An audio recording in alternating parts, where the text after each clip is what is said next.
Bonjour à tous, je suis Antoine Mottier, je suis évangéliste technique ou développeur advocate chez Bonitasoft. Et donc ce soir, je vais vous parler un peu de comment dans notre solution Bonita, on a un peu intégré Elasticsearch et surtout pourquoi on a fait ça. Donc juste avant de commencer, donner un peu plus de détails sur ce que je fais. Donc Bonita, c'est une solution qui permet de construire des applications basées sur les processus. Et moi, mon rôle chez Bonitasoft, en fait, ça va être d'accompagner nos utilisateurs techniques. Donc, vu que c'est open source, on a toute une communauté d'utilisateurs. Donc, animer le forum, venir un peu monitorer éventuellement Bug Tracker, les assister pour faciliter leur expérience avec Bonita et surtout prendre leur retour pour l'amélioration de la solution. Donc, ce soir, je vais essayer de raconter cette histoire du pourquoi et du comment on a cherché à faire travailler Bonita avec Elasticsearch. Et avant de commencer, je vais dire juste deux mots sur Bonita, voire une seconde, j'y reviendrai un peu plus en détail, mais l'idée de Bonita, c'est de fournir une plateforme de développement qui permet de construire des applications basées sur les processus, dans un but d'automatisation et de coordination un peu des personnes qui sont impliquées dans ces processus. Donc, un exemple de processus, ça va prendre cette forme, c'est une capture d'écran du produit. On va avoir une succession d'étapes qui peuvent impliquer des utilisateurs ou qui peuvent être purement automatiques. Ça peut être de l'orchestration. Par exemple, appeler un web service, pousser un document dans une gestion documentaire. Mais ça peut être aussi demander des saisies d'informations à un utilisateur, une signature de contrat par exemple, tout genre de processus. Je reviendrai un peu plus tard avec plus de détails sur la solution et des exemples. Mais déjà pour donner un aperçu de ce qu'on a cherché à faire, l'idée c'était de dire, si on a un processus qui est avancé, qui est par exemple dans la deuxième étape, ce qu'on voulait fournir comme service à nos utilisateurs, c'est leur donner de la vision, pas seulement à savoir où ils en sont et par quel chemin ils sont arrivés à cette étape du processus, mais aussi donner une vision sur qu'est-ce qui va arriver, essayer d'avoir un peu ce côté prédictif sur comment va se dérouler la suite du processus. Et entre autres, une des premières étapes qu'on cherche à accomplir, c'est d'être en mesure de lui dire est-ce que le processus va se terminer à temps ou non. Quelle est la probabilité que le processus se termine à temps ou non? L'idée, c'est parmi le volume de processus qu'on peut avoir en cours de traitement, savoir lesquels requièrent une attention particulière.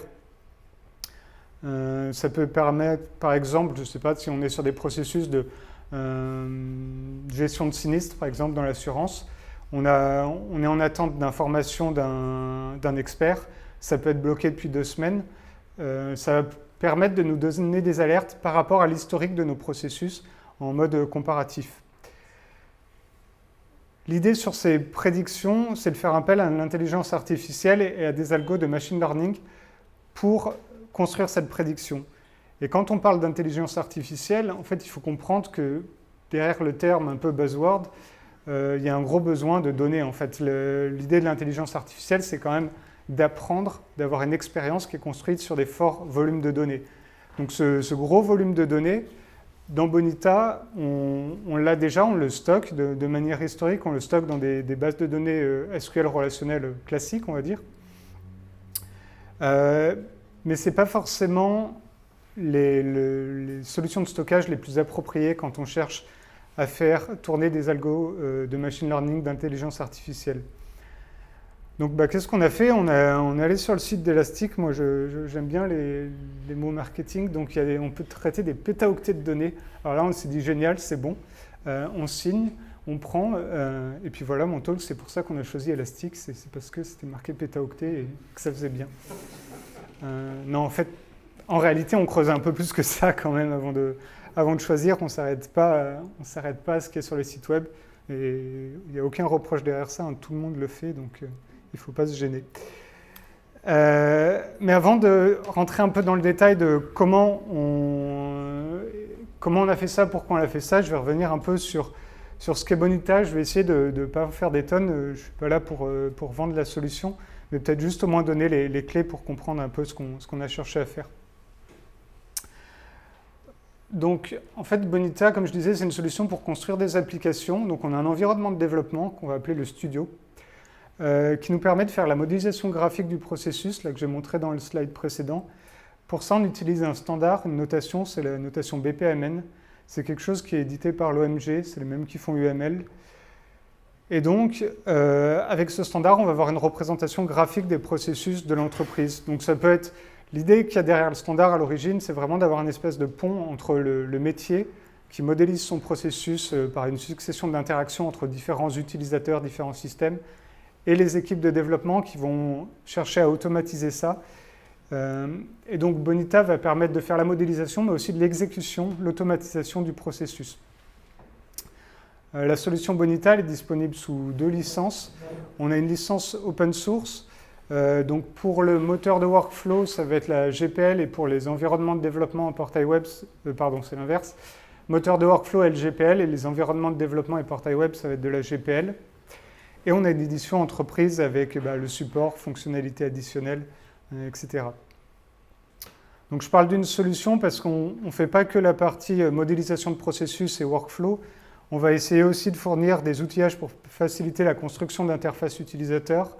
Donc on a un tooling graphique qu'on appelle UI Designer qui permet un peu en mode glisser-déposer de construire facilement nos interfaces pour interagir avec les processus. Ça va permettre aux utilisateurs de visualiser, faire la saisie de données. Et derrière, pour voir la liste des tâches, on a un portail web. Alors ça, c'est un peu le portail en version native. Après, il est extensible, personnalisable. C'est un peu une constante de la solution. On a des points d'extension un peu à tout bout de champ pour être sûr que chaque utilisateur puisse prendre juste les briques qui l'intéressent, et notamment, par exemple, embarquer, si nécessaire, que le moteur de workflow. Donc le moteur de workflow, c'est sûrement le truc le moins visible. Alors j'ai mis une espèce de capture d'écran de la base de données juste pour, à des fins d'illustration, mais l'idée de ce moteur, c'est finalement de dire quelle tâche est disponible pour quel utilisateur, et à quelle date elle a été disponible, quand est-ce que l'utilisateur l'a soumise, quand est-ce qu'il l'a effectuée, ou quand est-ce que la tâche a été traitée, par exemple, quand est-ce que l'appel au web service a été effectué. Et en gros, c'est une machine à faire du log, à conserver de l'historique sur tout ce qu'on a pu faire, qui, quoi, quand. Et voilà, on empile ces informations, et finalement, l'idée de notre projet d'intelligence artificielle et de prédiction, ça a été de valoriser ces données qu'on accumule pour essayer d'en déduire en fait des prédictions. Juste pour finir avec la présentation de Bonita, je voulais juste donner 2-3 exemples. Alors là, j'ai mis les noms de clients, mais c'est plutôt les cas d'utilisation qu'il y a derrière qui sont intéressants. En général, on va beaucoup retrouver la solution dès qu'il y a des réglementations, un aspect réglementaire qui est important, législatif en général, donc beaucoup dans le milieu bancaire, par exemple pour la demande de prêts bancaires, l'ouverture de comptes, il y a des évolutions qui sont de plus en plus strictes, notamment on le voit chez des clients suisses par exemple, dans le bancaire, le secret bancaire, il y a eu beaucoup d'évolutions, il y a de plus en plus de démarches à accomplir. Donc ça va aider finalement à s'assurer de la collecte de toutes les informations et l'organisation, la communication d'informations entre les services. Il y a aussi dans le médical, pareil sur les aspects réglementaires avant la mise sur marché d'un document. Dans le BTP aussi, j'en ai mis un pour sortir un peu sur d'autres cas d'utilisation. Léon Gross par exemple qui installe des grues. C'est pareil, une grue, pour l'installer, il y a des histoires de réglementation par rapport aux lignes électriques environnantes, par rapport à des demandes d'autorisation auprès des mairies et autres. Et pour s'assurer que l'installation se fait bien en temps et en heure, il y a toute cette orchestration entre différentes équipes, différents services, qui peut être complexe et qui est intéressante de formaliser avec un processus et d'automatiser au maximum. Et dans tous ces cas d'utilisation, le truc qu'on retrouve un peu toujours, c'est l'importance de finir à temps en fait. Ça va impacter la satisfaction client, par exemple sur une demande de crédit. Si on est capable de répondre en une semaine, ce sera toujours mieux qu'en un mois en étant incapable de dire où est-ce qu'on en est. Ça donne de la visibilité, ça donne du suivi et ça permet de garantir les SLA. Mais voilà, on avait besoin de rajouter cet aspect prédiction. Et là, on en vient à la partie pourquoi on a choisi Elasticsearch. Donc je le disais, on a notre volume de données là, qui est stocké dans nos bases relationnelles. Ça marche très bien pour notre moteur de workflow en termes de performance avec des bases de données, enfin, que ce soit du Oracle, du Postgres. À insérer des données, les lire, il n'y a pas de souci, même sur des fortes volumétries. Les plus fortes volumétries, en général, ça va être sur des processus complètement automatisés qui tournent à la chaîne. ça tient. La problématique, c'est quand on fait du machine learning, on a besoin de faire des recherches par rapport aux données historiques qu'on a. Et on ne va pas venir avec les mêmes clés sur ces recherches. On va par exemple vouloir avoir tout l'historique d'un processus depuis son début jusqu'à la fin, avec toutes les étapes parmi lesquelles il est passé. Et nous, en termes de structure de données, on était plutôt à avoir des tables éclatées entre ce qui est relatif au début, fin d'un processus, ce qui est relatif aux étapes qui le composent, ce qui est relatif au processus en cours, ce qui est relatif au processus terminé. Donc pour adresser cette problématique de performance, avoir des données stockées sous forme de documents, ça nous permettait d'être plus performants. Un autre point par rapport à ces documents, c'est l'aspect vitesse de recherche, je le disais, pour la performance pour les algos de machine learning. Autre composant auquel on s'est intéressé, c'est bien sûr à Kibana, parce que initialement, en fait, avant d'essayer de faire du machine learning, avant que l'intelligence artificielle ça devienne tendance, on va dire, on était plutôt déjà à vouloir faire du reporting assez traditionnel, exploiter les données qu'on collecte et de permettre de les visualiser facilement. Et donc, Kibana nous intéressait déjà à ce moment-là pour essayer de valoriser ces données pour nos clients. Autour de Logstash aussi, c'est quelque chose qui nous a paru pertinent quand on a dû choisir, en fait, finalement. Donc, on n'est pas venu seulement sur Elasticsearch. On a considéré un peu tout l'écosystème. Et l'idée, c'était d'avoir une solution, en fait, assez facile, assez intégrée pour faire la transition de nos données dans notre base relationnelle vers Elastic. Et justement, quand on prend toujours un peu plus large, on a considéré aussi les technos qu'on utilise. Nous, donc le moteur de workflow et aussi l'environnement de développement, c'est du Java. Pour la persistance, on est sur les bases de données relationnelles classiques, donc on s'appuie sur Hibernate pour être abstrait du type de base de données qu'on a derrière, donc librairie Java bien connue pour interagir avec les bases de données. Et puis Hibernate, il proposait une intégration avec Elastic. Donc finalement, mis bout à bout, ça fait plein de petites choses qui se disent quand même, cette solution et son écosystème, ça a l'air pas mal par rapport à notre besoin, ça a l'air pas mal par rapport aux technos qu'on utilise. Et donc, on avait un peu tout ce qu'il nous fallait. Il y avait aussi, d'un point de vue, toujours travailler avec nos technos. On avait comme je l'ai dit, on développe en Java. Donc, on avait besoin de parler à Elastic pour l'alimenter en données. J'y reviendrai plus en détail. À l'époque, on a commencé, si je ne me trompe pas, début 2017. Et je vais essayer de ne pas faire d'erreur, mais sur les versions d'Elastic à l'époque, on n'avait pas le Java High Level REST Client, on n'avait que le Low Level. Et donc, finalement, déjà, ça répondait à notre besoin. Déjà, on n'avait pas à utiliser une librairie Java pour faire les appels REST, on avait déjà quelque chose, on ne partait pas de rien. C'est vrai qu'on l'a un peu enveloppé. S'il y avait déjà eu à l'époque le client High Level, on l'aurait pris. Mais on avait déjà au moins cette brique d'intégration disponible. Le dernier point qu'on a considéré, c'était la licence. Comme je l'ai dit, nous, on est sous double licence. Quand on embarque une librairie, il faut avoir le droit de l'embarquer et de la redistribuer. Il ne faut pas faire n'importe quoi avec les licences. Et donc, le fait d'avoir une licence Apache, c'est vrai que ça nous permet de redistribuer aussi bien avec une édition communautaire qu'avec une édition entreprise, la brique telle quelle d'Elasticsearch. Donc voilà un peu ce qui nous a fait mettre Elastic sur le haut du podium par rapport aux autres solutions qu'on a pu considérer pour stocker nos données. Il y a eu aussi d'autres points qui ont été importants, c'est notamment la facilité d'installation. On sait que nos clients, quand il faut déployer un nouveau système, il y en a qui sont un peu traditionnels, etc., qui ont voire plus de mal. Avoir une image Docker prête à l'emploi, ça facilite beaucoup l'adoption. Donc c'était des choses qui nous rassuraient. La popularité, choisir le numéro 1, c'est pas toujours, je ne vais pas dire que c'est comme ça qu'il faut faire les choix, mais ça rassure aussi d'avoir une communauté, une activité, une visibilité. On n'est pas là à venir choisir la solution la plus exotique et à devoir justifier ça, notamment aux utilisateurs finaux, aux clients. Donc voilà un peu pourquoi on a retenu Elastic et principalement Elasticsearch. Après, si on regarde un peu plus comment on utilise tout ça, donc je l'ai dit, on a notre base relationnelle d'un côté, on a Elasticsearch de l'autre et il fallait qu'on synchronise les données. On a considéré au début Logstash pour faire le boulot et finalement on est venu à développer notre propre client pour faire la synchro. Ce qui nous a motivé à ça, en fait, c'est plus des particularités de nos données. Dans notre base, en fait, on ne s'appuie pas sur les clés primaires de la base de données pour entrer un peu dans les détails techniques. On gère nous-mêmes nos séquences d'ID. Le moteur est très asynchrone, donc les insertions en base de données ne vont pas se faire forcément de manière séquentielle. Il peut y avoir des retours en arrière. Et donc finalement, pour nous, c'était plus facile d'être autonome là-dessus et d'avoir la mainmise par rapport à toutes nos particularités.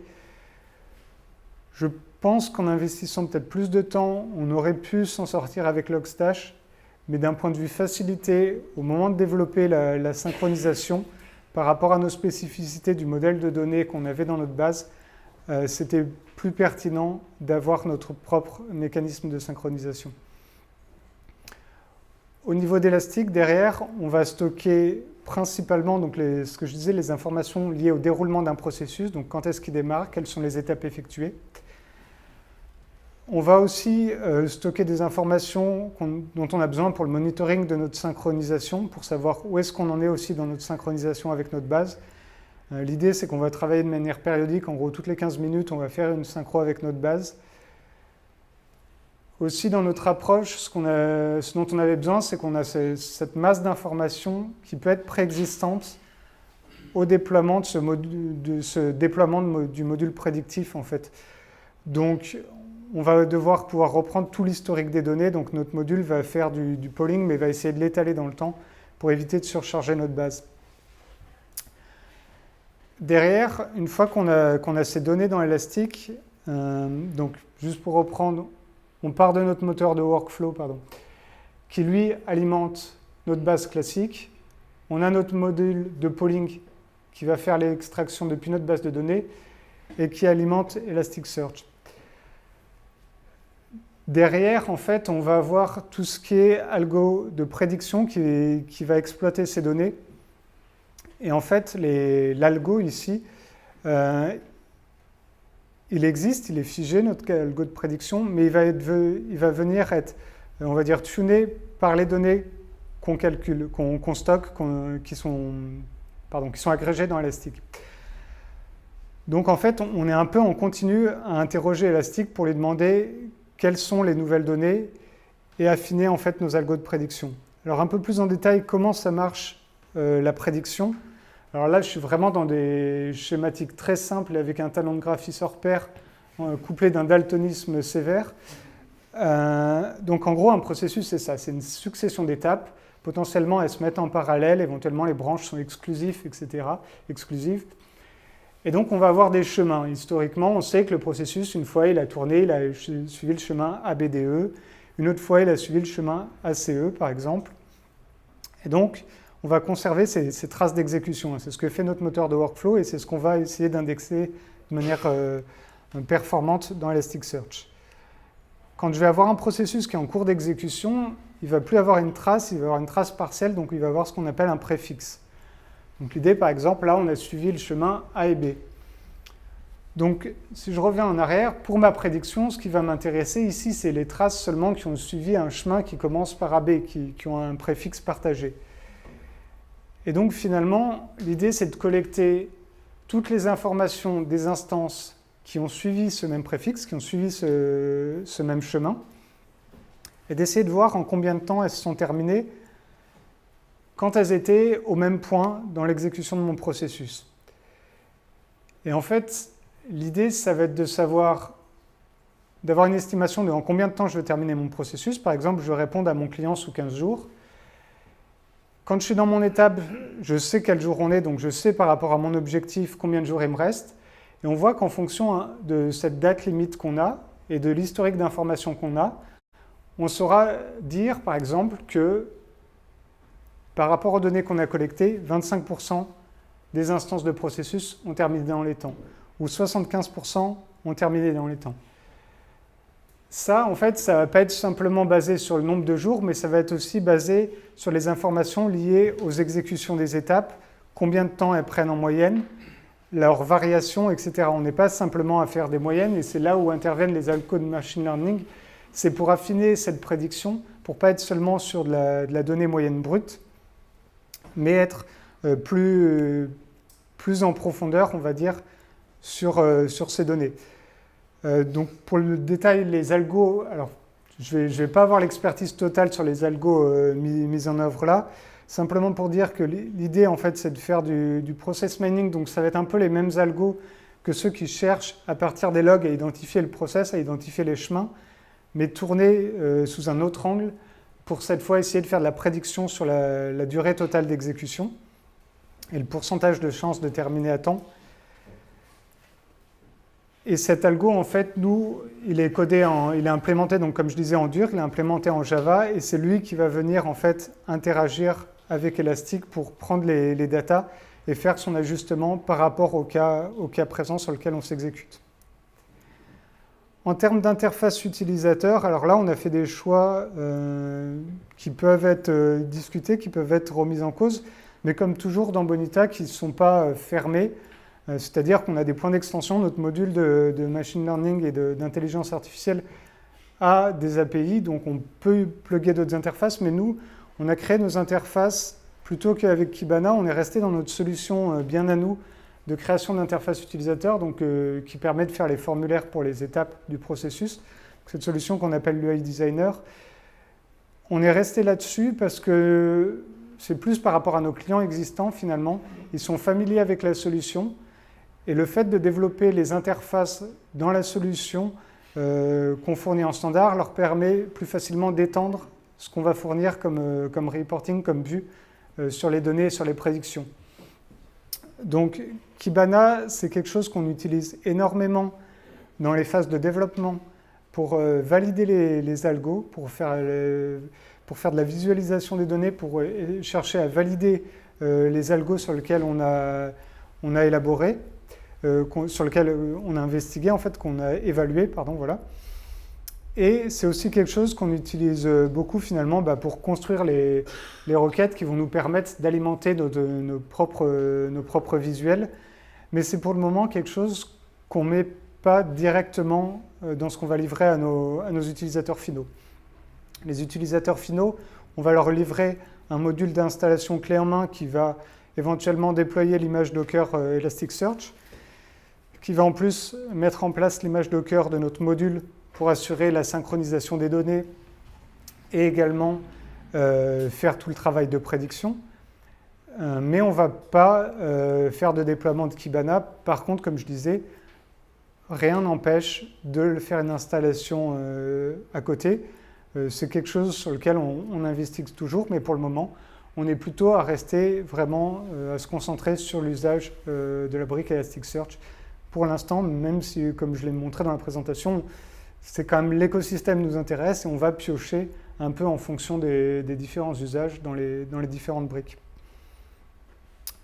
Voilà, je crois que j'en ai terminé un peu avec la présentation. J'espère que ça a été utile, que peut-être ça a débouché sur des questions. En tout cas, je vous remercie pour votre attention. Et puis voilà.